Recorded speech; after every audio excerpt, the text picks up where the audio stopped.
Nobody's journey is seamless or smooth. We all stumble, we all have setbacks. If things go wrong, you hit a dead end, as you will. It's just life's way of saying, time to change course. So ask every failure. This is what I do.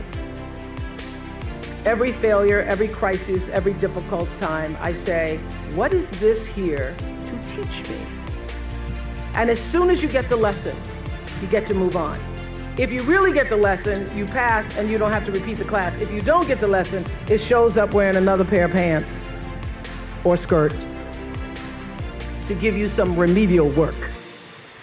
And what I found is that difficulties come when you don't pay attention to life's whisper, because life always whispers to you first. And if you ignore the whisper, sooner or later, you'll get a scream. Whatever you resist persists, but if you ask the right question, not why is this happening, but what is this here to teach me? What is this here to teach me? It puts you in the place and space to get the lesson you need.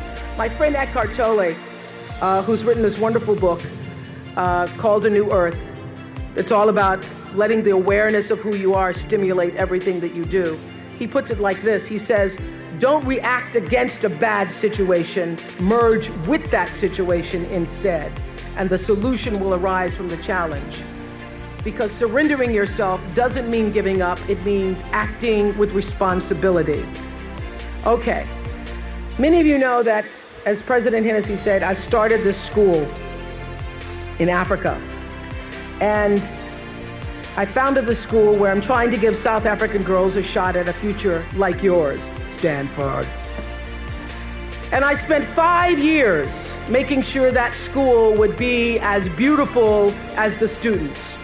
I wanted every girl to feel her worth reflected in her surroundings. So I checked every blueprint, I picked every pillow, I was looking at the grout in between the bricks, I knew every thread count of the sheets, I chose every girl from the villages, from 9 provinces, and yet last fall, I was faced with a crisis I'd never anticipated.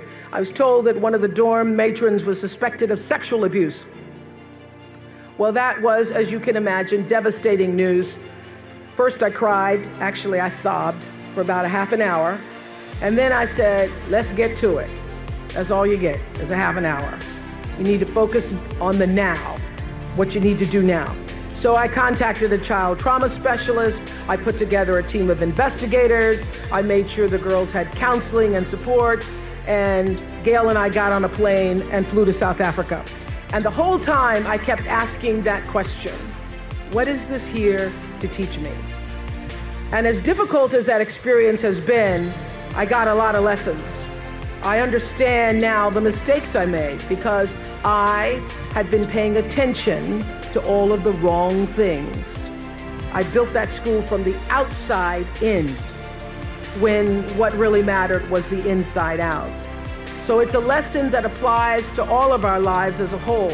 What matters most is what's inside. What matters most is the sense of integrity, of quality, and beauty. I got that lesson. And what I know is that the girls came away with something too. They've emerged from this more resilient and knowing that their voices have power. For other people's children, what they were not able to do for their own boy.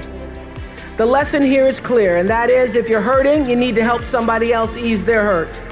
If you're in pain, help somebody else's pain. And when you're in a mess, you get yourself out of the mess, helping somebody out of theirs. And in the process, you get to become a member of what I call the greatest fellowship of all, the sorority of compassion and the fraternity of service. The Stanfords had suffered the worst thing any mom and dad can ever endure, yet they understood that helping others is the way we help ourselves. And this wisdom is increasingly supported by scientific and sociological research. It's no longer just woo-woo soft skills talk. There's actually a helper's high, a spiritual surge you gain from serving others. So if you want to feel good, you have to go out and do some good. But when you do good, I hope you strive for more than just the good feeling that service provides, because I know this for sure, that doing good actually makes you better. So whatever field you choose, if you operate from the paradigm of service, I know your life will have more value and you will be happy.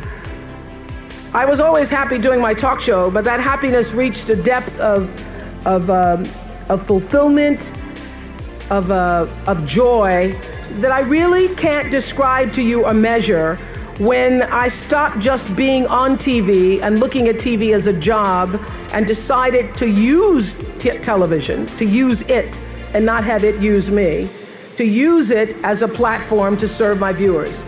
That alone changed the trajectory of my success. So I know this, that whether you're an actor, you offer your talent in the way that most inspires art. If you're an anatomist, you look at your gift as knowledge and service to healing.